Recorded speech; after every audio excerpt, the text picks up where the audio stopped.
नमस्कार, मैं अभिसार शर्मा। देश में एक बार फिर न्यायपालिका और कार्यपालिका के बीच टकराव की स्थिति बन गई है। इस बार यह टकराव बिहार की जमीन पर है, जहां एक गंभीर आपराधिक मामले में दोषी पाए जाने के बाद भी राज्य के उप मुख्यमंत्री के पद पर बने रहने को लेकर सुप्रीम कोर्ट ने सख्त रुख अख्तियार किया है।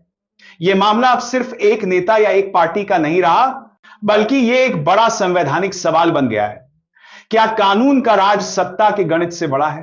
दोस्तों, इस वीडियो में मैं आपको पूरी डिटेल्स दूंगा, लेकिन उससे पहले एक छोटी सी रिक्वेस्ट। अगर आपने अभी तक वीडियो को लाइक नहीं किया तो गोदी मीडिया के आलसी एंकरों की तरह ना बने।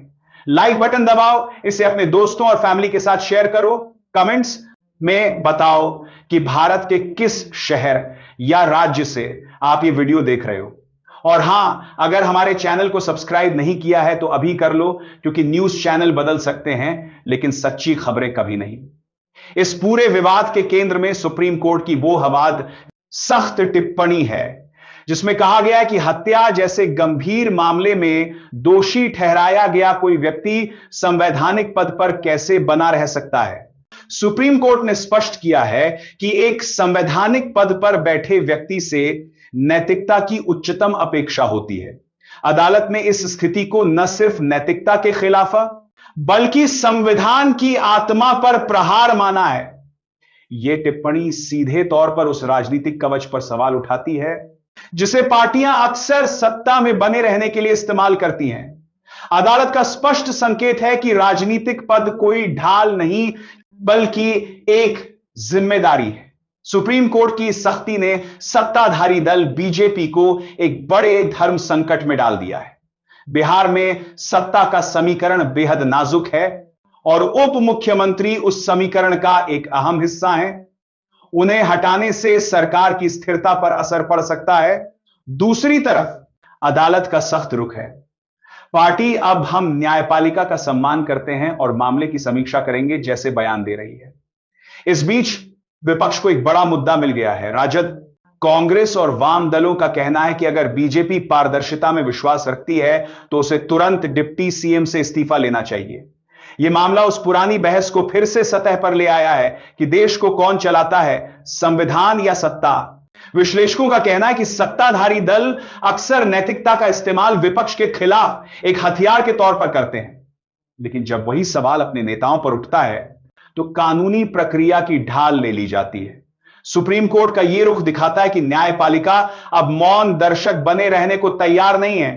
अदालत ने साफ कर दिया है कि जब नेता खुद को संविधान से ऊपर मानने लगते हैं तो अदालत को अपनी ताकत याद दिलानी पड़ती है। यह देखना होगा कि क्या सत्ताधारी दल अदालत के आदेश का पालन कर एक नैतिक उदाहरण पेश करता है या फिर राजनीतिक रस्साकशी का एक नया अध्याय शुरू होता है।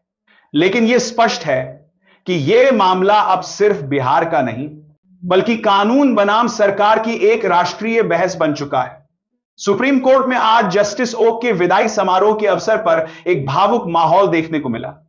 बार एसोसिएशन के सदस्यों और वरिष्ठ वकीलों ने जस्टिस ओक की न्यायिक सेवाओं की प्रशंसा की, लेकिन दो बातों का जिक्र प्रमुखता से किया गया। पहला, कर्तव्य के प्रति उनका समर्पण और दूसरा, स्वतंत्रता के रक्षक के तौर पर उनकी भूमिका। कई वक्ताओं ने उस मार्मिक क्षण का जिक्र किया जब जस्टिस ओके अपनी मां के निधन जो एक दिन पहले हुआ था जैसी अपूरणीय क्षति के बावजूद अपने न्यायिक कर्तव्य के निर्वहन के लिए अदालत में मौजूद रहे। एक वरिष्ठ वकील ने कहा, योर लॉर्डशिप के पास वर्चुअली भी फैसले सुनाने का विकल्प था, लेकिन आपने कर्तव्य को पहले रखा। यह हम सभी के लिए एक सीख है। वकीलों ने उन्हें एक अथक न्यायाधीश और वर्कहॉलिक काम को समर्पित बताया, जो हमेशा वकीलों से ज्यादा तैयारी के साथ कोर्ट आते थे। बार एसोसिएशन के प्रतिनिधि ने जस्टिस ओक की निष्पक्षता की प्रशंसा करते हुए एक महत्वपूर्ण बात कही। उन्होंने कहा, हमने कभी महसूस नहीं किया कि आपके सामने किसी चेहरे से फर्क पड़ता है। वक्ता ने कहा, हम कई बार बिना राहत पाए भी वापस गए, लेकिन हमने कभी भी यह महसूस नहीं किया कि न्याय नहीं हुआ है। एक अन्य वक्ता ने कहा कि जस्टिस ओक को एक ऐसे जज के रूप में याद किया जाएगा जिन्होंने तब स्टैंड लिया जब इसकी जरूरत थी, भले ही वकीलों को फैसला अपने पक्ष में ना मिला हो। विदाई समारोह का सबसे सशक्त क्षण वह था जब एक वरिष्ठ वकील कपिल सिब्बल ने जस्टिस ओक को स्वतंत्रता का प्रतीक बताया। उन्होंने कहा कि संविधान का मूल सूत्र स्वतंत्रता ही है और सभ्यता का इतिहास स्वतंत्रता का गला घोंटने का इतिहास रहा है। वक्ता ने कहा, एक जज को तभी याद किया जाता है जब इस संस्था के माध्यम से स्वतंत्रता के ध्येय की सेवा की जाती है।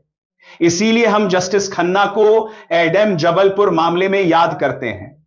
उन्होंने जस्टिस ओक को संबोधित करते हुए कहा, और आप उसी के प्रतीक हैं। आपने इस अदालत में स्वतंत्रता की ऐसी रक्षा की जैसी किसी और ने नहीं की। उन्होंने मुझे स्वतंत्रता दो या मृत्यु दो का जिक्र करते हुए जस्टिस ओक को उस क्रिस्टल दीवार को फांदने के लिए धन्यवाद दिया जिसने देश में लोगों को गुलाम बनाया था। सभी वक्ताओं ने जस्टिस ओक के अच्छे स्वास्थ्य और एक सार्थक तीसरी पारी के लिए भी अपनी शुभकामनाएं व्यक्त की।